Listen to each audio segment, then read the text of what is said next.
A man called the Fukuoka Prefectural Police Department in Japan. His voice was trembling.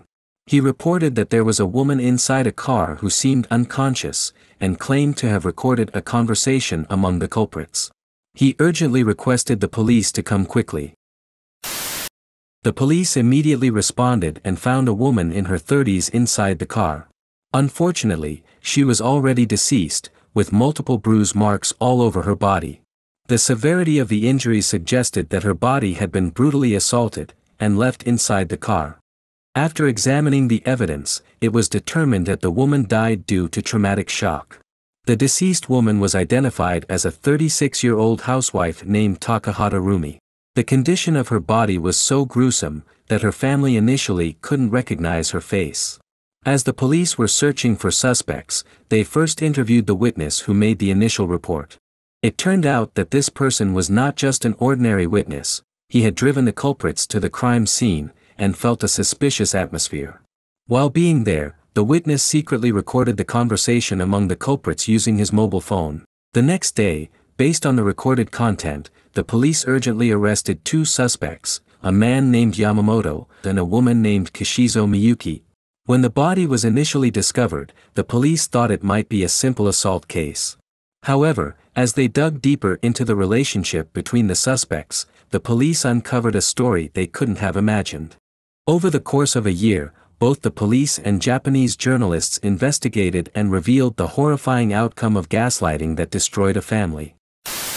The victim, Rumi, was an ordinary Japanese housewife with a husband Yutaka, and two children.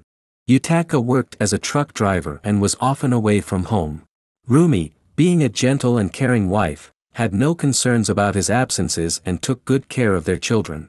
Unexpectedly, tragedy struck this ordinary household when 2 months before the incident in August 2019, Rumi suddenly disappeared. She went to an apartment where Miyuki, a woman identified as one of the suspects, and the other suspect Miyuki's boyfriend lived. Miyuki worked at a hostess club, and frequently visited host clubs, where she engaged in extortion and threats alongside Yakuza members, taking away others' money. She was famous for her dazzling appearance and eloquence, and knew well who an easy target would be.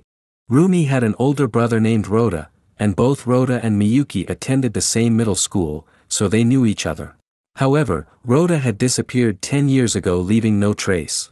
Rhoda had borrowed money from Miyuki, but when he couldn't repay it, Miyuki approached Rumi and told Rumi that Rhoda owed her money. She didn't forcefully threaten Rumi but behaved kindly as his friend. Gradually breaking down Rumi's guard, Miyuki started taking Rumi, who had been a regular housewife until then, to host bars, introducing her to the new entertainment culture. Surprisingly, Rumi became excited and befriended Miyuki. One day, Miyuki asked Rumi to pay for drinks, stating that she had paid for them last time. Feeling guilty for always taking advantage, but Rumi couldn't afford to pay for drinks due to financial constraints at home. Miyuki then began lending money to Rumi, saying Rumi could pay her back later. As the borrowed money accumulated, Miyuki told Rumi that Rumi's brother, Rhoda, had borrowed money from her in the past, and that Rumi was responsible for repaying it. Eventually, Rumi found herself in a huge debt to Miyuki. Rumi, an ordinary housewife, was now under the complete control of the scammer Miyuki. Rumi tried to borrow money from her mother and husband to repay Miyuki, but found no success as they were also financially struggling.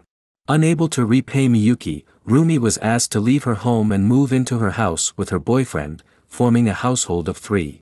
Living in Miyuki's house, Rumi started experiencing bizarre torture from Miyuki and her boyfriend. They forced Rumi to eat 3 meals a day, consisting of a bag of sliced bread and 2 servings of yakisoba. Consequently, she gained weight rapidly. Moreover, they made her wear the same clothes every day and prevented her from taking a shower, causing her body to emit a strong odor. They even applied lipstick to her eyes instead of her lips, subjecting her to absurd torture. On top of that, they subjected Rumi to physical abuse for hours, even using a knife to inflict wounds on her thighs. Miyuki resorted to various threats, torture, and gaslighting, and Rumi gradually lost herself in the situation, eventually becoming submissive like a slave to Miyuki and her boyfriend. Miyuki's actions were not merely about repaying the debt but rather resembled the behavior of a psychopath tormenting a sacrificial victim. 5 days before Rumi's death, Miyuki and her boyfriend gagged Rumi's mouth with duct tape. Finally, she was unconscious. On the day of the incident, October 20th, Miyuki was at a host bar and her boyfriend was supposed to pick her up. In the back seat, Rumi, already unconscious due to continuous beatings, was sitting. Miyuki's boyfriend suddenly sensed that Rumi had become quiet and looking at the back seat noticed that she seemed not to be breathing. He immediately turned his car and arrived at a deserted parking lot about an hour away. He called Miyuki to come to the location. Shortly after, Miyuki arrived at the scene and called her ex-husband, a Yakuza member named Masaki, asking for help. When Masaki arrived, the three of them decided to abandon Rumi's body. At this moment, there was another person with them, a host bar employee who had accompanied them. He felt that the situation was odd and secretly recorded their conversation. The three decided to abandon Rumi near the parking lot and they left there. As soon as the three left, he immediately reported the incident to the police. Meanwhile, Miyuki kept calling Rumi's husband, and she said to Rumi's husband that Rumi had to pay her back. Rumi's husband had been recording calls from Miyuki intending to report the situation to the police. However, the police refused to accept the report, claiming that without explicit death threats or extortion, they couldn't take action.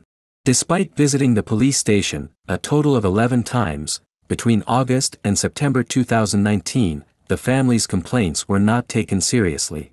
Later, it was revealed that the police's response was remarkably callous, stating that they only listened to 5 minutes of the 3-hour recording because they didn't have time, and that adults should handle such situations on their own.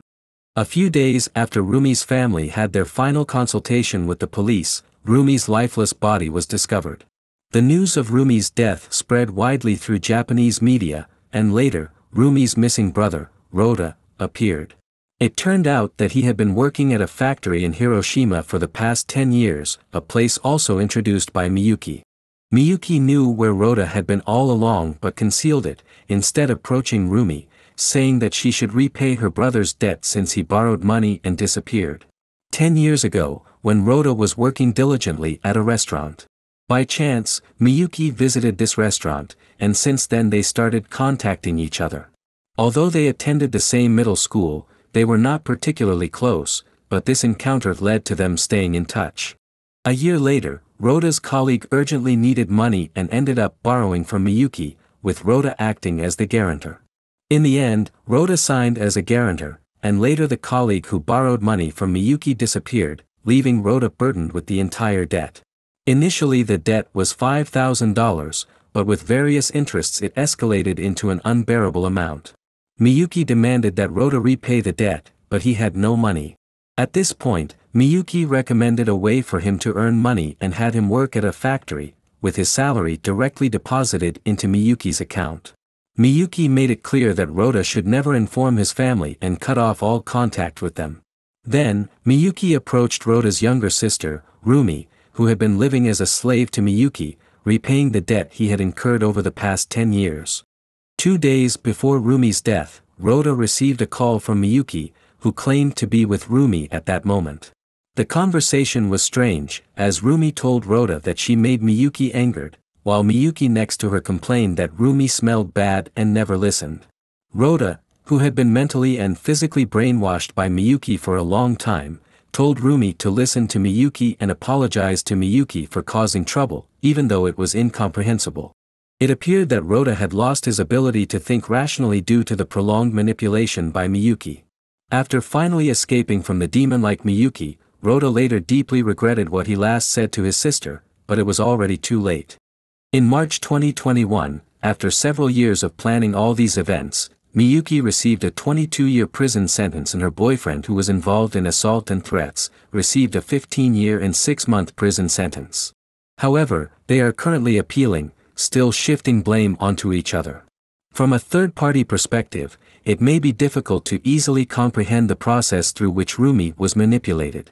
However, gaslighters repeatedly implant the idea into the victim that they are the problem and at fault, which leads to the victim's judgment and self-esteem deteriorating.